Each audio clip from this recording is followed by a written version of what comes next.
Guys, it's Dan. So welcome. We are live, and I just want to talk to you today about what we're talking to you about teaching your kids about cash flow and about investing and about financial literacy and all of that good stuff. And people don't want to do this. They say things like, well, life's not just about money. And you're right, it's not just about money, but if you haven't got any money, life is a lot different than if you have a lot of money. Well, you don't even need a lot of money. You just need enough money, right? Life is different if you can pay your bills versus someone who can't pay the bills. Life is different if you've got a lot of credit card debt versus someone who's got zero credit card debt and actually has money coming into their bank from investments. Life is a lot different. You're right, money doesn't make you happy, but it does buy you a jet ski, as Brad Sugar would say. And you're absolutely right.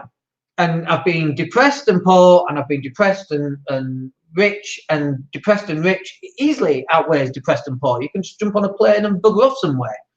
So you need to be teaching the value of money to your kids. And there's a couple of games which I'm going to recommend for you in a few minutes that can help. But why do you want to teach your kids about financial literacy? Well, there's a number of different reasons. The first bit is, I wish I knew and understood what I know now about credit cards and loans and availability of debt or credit. But let's change the name from credit cards to debt cards, because really that's what they are.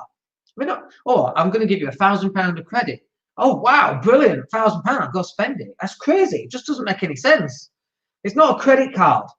That's a very clever marketing scheme from the banks. Call these credit cards. We'll give you a credit card. I got 20 grand on my credit card. Woohoo! And what happens? You spend 20 grand on your credit card, and then we increase your limit, and you're up to 30 grand, 40 grand, 50 grand. And we've had up to £80,000 worth of credit card debt. And don't get me wrong, we've used some of that for buying properties, which we've kept. Okay, so we're still benefiting from that. But if you're playing the game, it's a very dangerous game to play.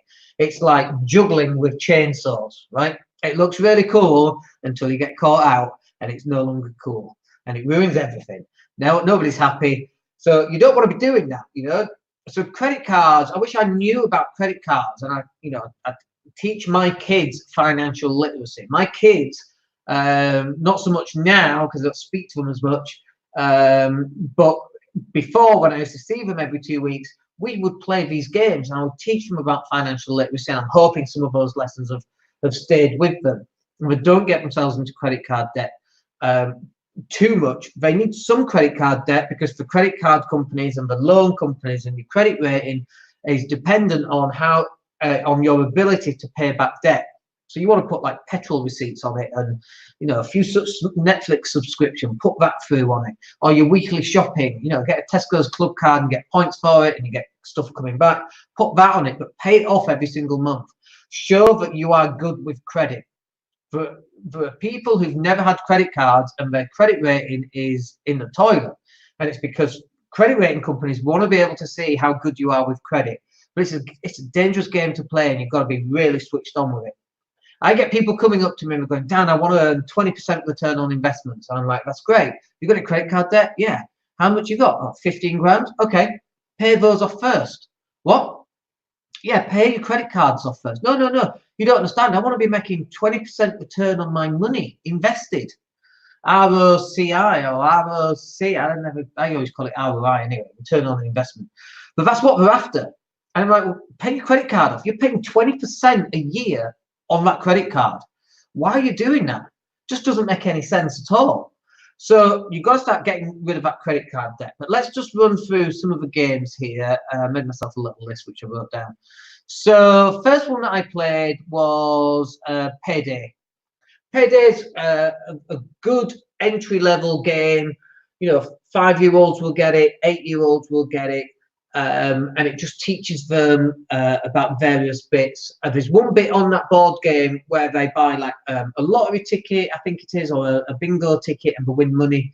And so whenever we land on that, we talk about gambling, because that's what all of that is. Lottery is gambling, bingo is gambling, all of that stuff is gambling. Okay, so putting money on the horses, that's gambling. That's in there as well, I think, on that one.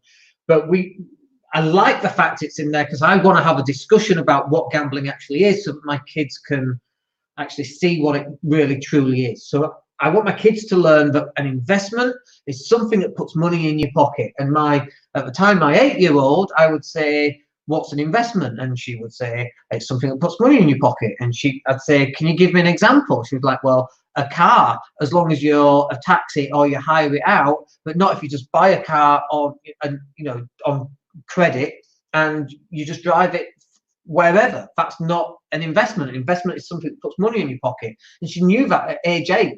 And so as they get older and start to remember this stuff, as we reteach it and continually teach it, that's going to make a big difference in their lives. So Payday is one of them.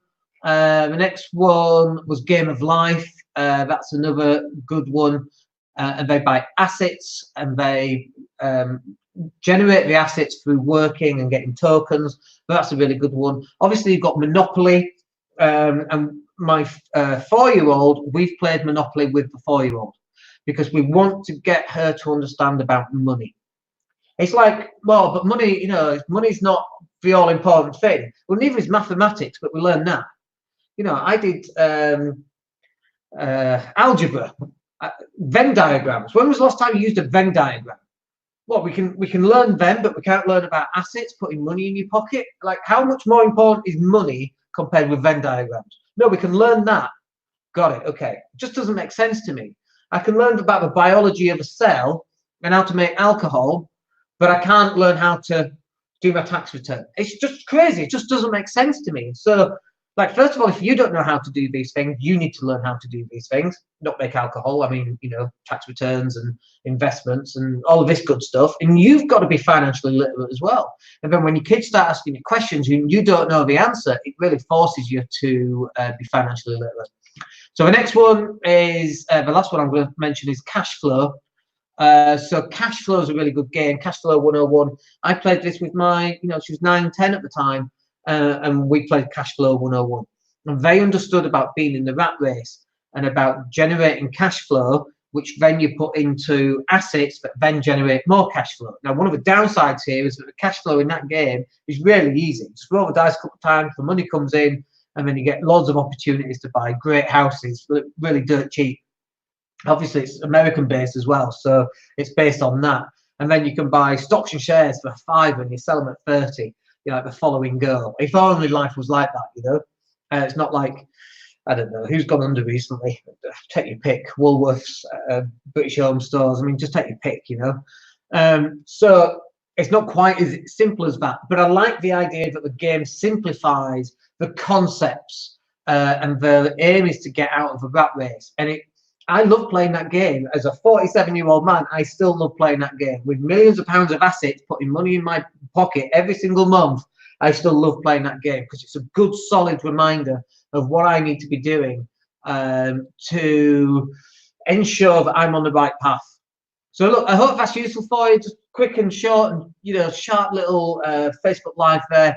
But I hope that's useful. I hope you can start looking at some of those games and that you can do something similar with your kids as well. And if you do, let me know how that goes. I'd be really interested in learning how you're doing it as well. One other thing, just quickly, is in Leeds, which is where I'm from originally in the UK, there were groups set up to go and play Cashflow. And one of them was in a restaurant and we'd get drinks ordered. And it was like a night out, but not in a club, but in a restaurant where we're playing Cashflow. And it was great, and helping each other understand the value of investing and cash flow and how all that works. Find one of those and go and join it and go and play it. And it's you'll get so much benefit from that. Anyway, hope that's useful for you. We'll catch up with you on the next video. My name's Dan Latto. Take care, guys.